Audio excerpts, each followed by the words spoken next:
Okay, so now it's round two of the 29th Singapore Open. My opponent is Siach, and I'm playing white right now. So Siach is one of the up and coming Singapore players, so this should be a good game. So I'll just start off with perpendicular opening as white.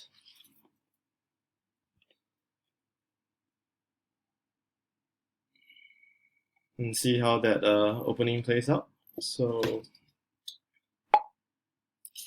he's gone with tiger. So just follow with a standard perpendicular opening variation. So he's played Stephenson. So usually for Stephenson, you have two options: no kung over here at d2 and Kommoth at f3 response. So usually f3 makes the whole game more narrow, but at the same time the result is more volatile because if you lose, you could lose big. If you win, you could win big, and that works for both sides. And no kung is probably more conservative in a sense that usually the result is more like plus minus around 10 or 20, but for Kommoth it's a wider range. So let's just go ahead with Kommoth, just trying to be a little bit more ambitious here and see how things go.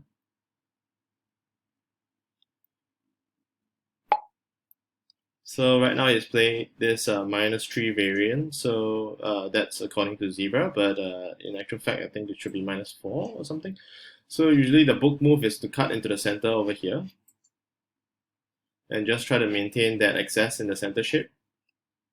So another option would be to play here, but this would then just go into a no kung variation, which is probably generally more safe if you don't feel that comfortable against this opponent. So maybe we'll just try to take a little bit more risks at this point in time. So this is a standard book variation whereby black controls this center. So right now there's no access for me on either way. So the book move would then be to control this plane over here and just try to develop the edge and just form up the plane on the right. So let's just jump to the edge move. So the main point of this opening is to try to go to the edge or just keep to your side for white. So this is an option, and then of course f4 and also jumping into the center is an option. So this is quite a common response that allows black to just work on this plane immediately to just jump into the center using either this move or this move. So I would actually elect to go towards the edge and try to make things a little bit more difficult. So let's see how that plays out.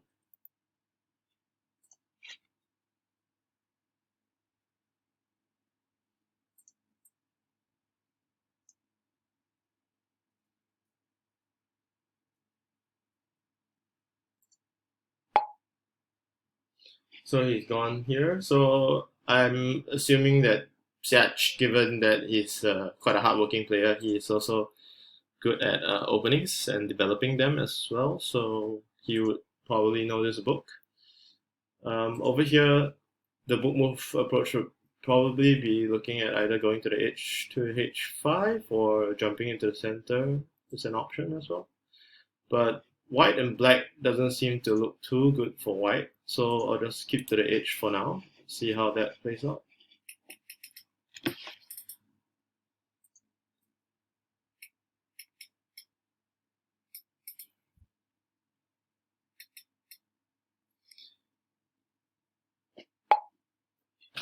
So okay, he's gone to the edge over here. Right now there is an option to be a little bit more passive and maybe play a move like e1, or I could also do something maybe slightly more aggressive to cut here and just try to regroup into the center. Basically, right now black is controlling this, so white has to. I would probably have to find access to just try to come back and regroup because I don't have a direct move to just sort of group of this together. So yeah, probably a few options that I would be considering right now is here, or maybe here. So this is slightly more passive. If white, black, and then I would have to think of what to play to follow up. If I play this white and black follows with this, I would still have this d6 disc to jump right back into the center. Keeping this disc has some merits because if I somehow find some access back into f4, black move to g4 would be still poisoned because of the existence of this disc. So I'll probably just eliminate this move and just retain this poison for black. So I think the option is pretty much between just d6 and e7. So e7 is probably too loud because it flips 4 discs in 2 different directions, immediately giving black a quiet move over here. So let's just go with d6 over here and see how things play out. So at the same time, this move creates this white disc that gives access over here to g4 to just try to regroup, form a linkage between these two group of discs. So exactly, so he's jumped in, he's prevented me from taking this move, so I'll just jump right in over here to f4 and just try to regroup. And at the same time preventing maybe a diagonal cut this way. So he could potentially gain tempo by playing here and here immediately.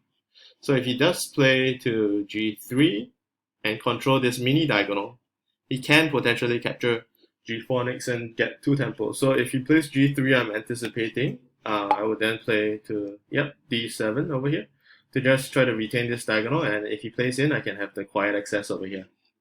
So let's go to d7. Another option would be here, but if I go to b4 and he jumps in, I wouldn't have an immediate access. So defending that access back to h3 is important here.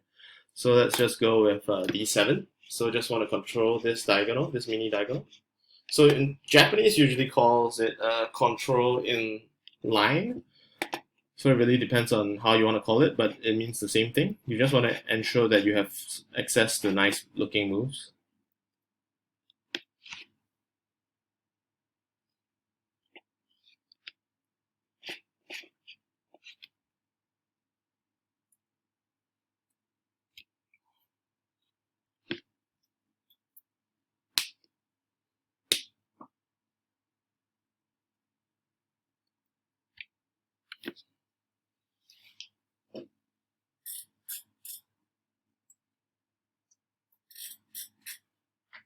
So just looking at the board right now, a potential move he might consider would be either to take away this disc and just keep to the top and wait for maybe a breakout move over here for white. Yep, which he did.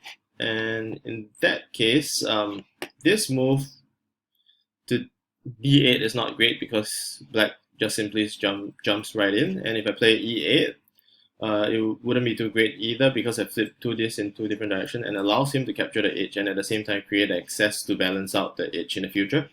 Probably not x square or c square over here. So intuitively, I just want to play this b4 just to cut out over here and at the same time capture the e4 disc to try to create access into a good move for myself to c6. So another option is probably here, but this is poisoned by this disc over here. So I'll just flip this to this. So let's go with b4.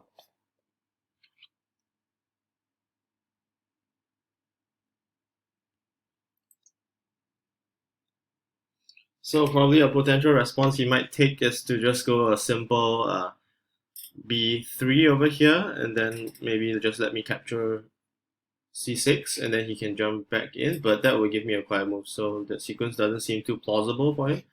Another cut through into a diagonal might be over here to b6. He can just cut through and just poison these 2 moves for me and make me have to play, one more move elsewhere. Probably black and white, maybe.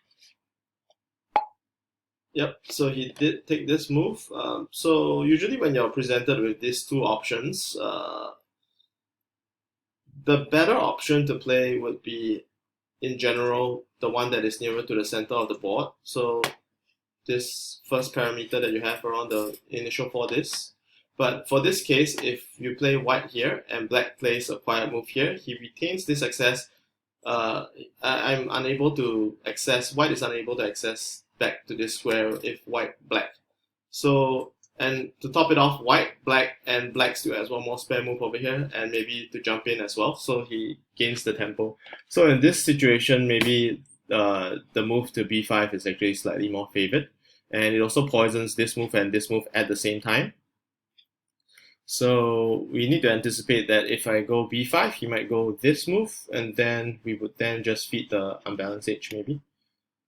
Another move that may follow up is white goes into b5 and he goes to a6 as a quiet move, and then I'll probably jump in a diagonal, and then he'll control this. So let's see how that plays out. So though I'm also keeping a lookout to play d8 in the future, but for me to play d8, I want to have some disc along this mini diagonal over here. So if there are some discs along the mini diagonal, playing this would be okay for white, because if black were to jump in to e8, this diagonal would be poisoned and he would have to flip a lot more discs. So over here, just waiting for black to make his move. An option might be here, and that would probably create a quiet move here. Okay, so he's decided to play towards the edge. So basically he wants to defend the edge, which kind of makes sense because he doesn't jump right in here and doesn't create the access to the diagonal here. So if I play here and he captures the edge, he somewhat keeps to the top edge and then gives me a little bit of problem thinking of how to access. So one way I want to try is maybe to cut in right here. And if he takes the edge, I can probably try to feed the edge and jump into the center. That is one option. And alternatively, I could just jump in here right now and just ignore his approach and create one more free move, because he doesn't have a like this along this diagonal that gives him an access. But on the flip side, if I create the this over here, I poison this move, and then this move suddenly becomes attractive for black. So let's see what else we can play here. So this is a quiet move. This is also a quiet move. This is somewhat a quiet move. I would probably prefer to play this and make him form a solid four-sided edge first, and then advance this way. So white, maybe black or black, either one probably works. White can jump in here to try to access this. He would probably go for the block move. So now the problem for white is just trying to get black to create that access over here, or just try to secure that linkage between here and here so that white can play down. So let's see where is the better approach. Bearing in mind that I'm running short of time, I want to just play this move and see how that plays out, or just do this and feed him the unbalanced edge and go this way up. I think just looking at the shape right here, I would slightly prefer this move and see what we can work with here. So anticipating that he does take the four-sided balance edge over here. So one way is to play this move in continuation and feed him this move, and then follow up with this, and then it prevents him from taking this move entirely. So black, white, and then at the same time white secures access to this move, and he doesn't have access to this square over here, so that is a possible plan. If black, white, and black, okay, so right now he's taken this move, so he's already created that linkage that I wanted earlier, so that is an option. But at the same time, I've also poisoned this move, so he's probably giving up this side to go for this. So let's see where we can play. Maybe just jump right into the center. And of course, black has quite cleverly created that opportunity for him to just jump into this spare tempo that he had managed to carve out for himself. So right now, the game seems a little bit tight. Okay, so right now he's threatening to go here, which I have no access to. And now he can also potentially play a good move here. So usually when you have this pointy looking shape, it's usually the case of needing to just jump right in over here as a diagonal cut. So he might feed you the unbalanced edge, or if he plays here, you can just ignore that and just play a quiet move to the top using the head and tail theory that we talked about in the previous round. So if black plays here, the last move that is played is the head. So this head forms a continuous row, usually, because in Othello you need to flip one row of this at least. So on tail end of it, it is a potential good move. So I will play over here, and at the same time I capture an additional tempo here. Bearing in mind that he does have an extra move over here which I have to consider. So let's see what